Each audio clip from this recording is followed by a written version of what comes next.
അക്കൂസ് vlog ആർപ്പുക്കരയിലേക്ക് എല്ലാവർക്കും ഒരിക്കൽ കൂടി സ്വാഗതം. അപ്പം നമ്മൾ ഇന്നൊരു അവിയൽ വെക്കാൻ പോവുകയാണേ. അവിയൽ വെക്കാനുള്ള കഷ്ണങ്ങളെല്ലാം ഞാൻ അരിഞ്ഞു വെച്ചിട്ടുണ്ട്. അതെല്ലാം നമുക്ക് കഴുകി വാരി വേറൊരു വെള്ളം പോകാൻ ഒരു പ്ലാസ്റ്റിക് പാത്രത്തിലേക്ക് മാറ്റി നമുക്ക് ഒന്ന് അടുപ്പയിലോട്ട് വെക്കാം. അപ്പോൾ അവിയൽ അടുപ്പയിൽ വെക്കാൻ നേരത്ത് ഞാൻ കുറച്ച് വെളിച്ചെണ്ണയാണ് ചേർത്ത് കൊടുക്കുന്നത്.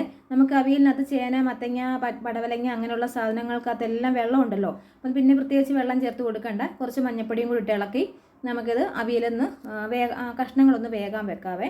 കഷ്ണങ്ങൾ വേകുന്ന സമയത്ത് നമുക്ക് അവിയലിനുള്ള അരപ്പ് തയ്യാറാക്കാം.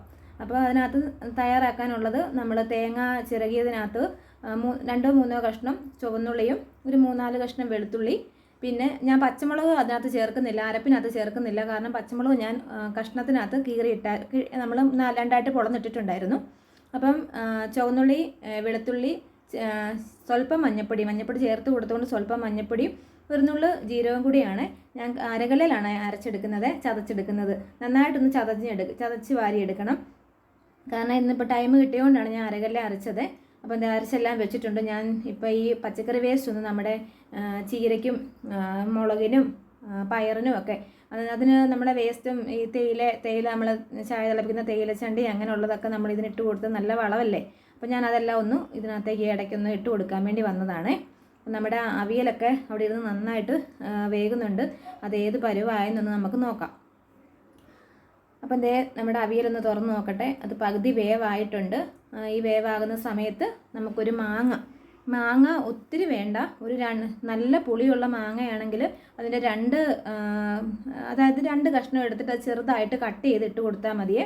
കാരണം ഒരുപാട് പുളി ആയാലും അവിയലിന് കൊള്ളില്ല.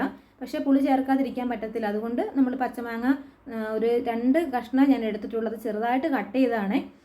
ഇരുമ്പൻപുളി ഉണ്ടെങ്കിൽ 1-2 ഇരുമ്പൻപുളി ഇട്ട് കൊടുത്താലും മതി കേട്ടോ. ഇപ്പോൾ ഇരുമ്പൻപുളിയുടെയൊക്കെ സീസൺ അല്ലേ, അപ്പോൾ അങ്ങനെ ഇട്ട് കൊടുത്താലും മതി. അപ്പോൾ ഞാൻ മാങ്ങ കട്ട് ചെയ്തതും നമ്മളിപ്പോൾ നേരത്തെ അരച്ച് വെച്ച അരപ്പും ഉപ്പും കൂടെ ചേർത്ത് കറിവേപ്പിലയും കൂടെ ഇതിൻ്റെ കൂടെ ചേർത്തിട്ട് ഒന്നുകൂടെ ഒന്ന് മൂടി വെക്കാവേ. നമുക്കിത് നന്നായിട്ടൊന്ന് ആവി കയറിക്കോട്ടെ. നന്നായിട്ടൊന്ന് അരപ്പൊക്കെ നമ്മൾ നേരത്തെ കഷ്ണം ആദ്യമേ വേവിക്കാൻ വെക്കുന്ന സമയത്ത് ഉപ്പിട്ട് കൊടുക്കണ്ട. എന്താണെന്ന് വെച്ചാൽ നമ്മൾ അരപ്പിൻ്റെ മാങ്ങായും അരപ്പും ഒക്കെ ഇടുന്ന ആ സമയത്ത് നമ്മൾ ഉപ്പിട്ട് കൊടുത്താൽ മതി കേട്ടോ. അപ്പോൾ അങ്ങനെ നന്നായിട്ട് കറിവേപ്പിലയും കൂടെ ഒക്കെ ഇട്ട് ഒരു സ്വല്പം നമ്മുടെ അരപ്പിൻ്റെ വെള്ളം കൂടെ ഒക്കെ ഒഴിച്ചിട്ട് നന്നായിട്ടൊന്ന് അത് കറിവേപ്പിലയൊക്കെ ഇട്ട് ആവി കയറാൻ വെച്ചിരിക്കുവാണേ. അപ്പോൾ നന്നായിട്ടൊന്ന് ആവി കയറട്ടെ. അപ്പോൾ നമുക്കൊന്ന് നോക്കാം അവിയൽ ഏത് പരുവായെന്ന്. അപ്പോൾ നമ്മുടെ അവിയലിനകത്ത് നന്നായിട്ട് ആവിയെല്ലാം കയറി വന്നിട്ടുണ്ട്. ഒന്നുകൂടെ നന്നായിട്ടൊന്ന് ഇളക്കി കൊടുക്കട്ടെ. ഇളക്കി കൊടുത്തിട്ട് നമുക്ക് അതായത് കുറച്ച് ഞാൻ കോട്ടയം സ്റ്റൈലിലേക്ക് നമ്മൾ അവിയൽ വെക്കുമ്പോഴത്തേനും ഒരു 5-8 ചെറിയ ഉള്ളിയും പിന്നെ 1 ടീസ്പൂൺ കടുകും കൂടെ നമ്മളെടുത്ത് ഇടിയുരലിനകത്തൊക്കെ ഇട്ട് അല്ലെങ്കിൽ അരകല്ലിൽ ഇട്ട് ചതച്ചിട്ട് നമ്മൾ ചേർത്ത് കൊടുക്കാറുണ്ട് അവിയൽ വാങ്ങുന്ന സമയത്ത്.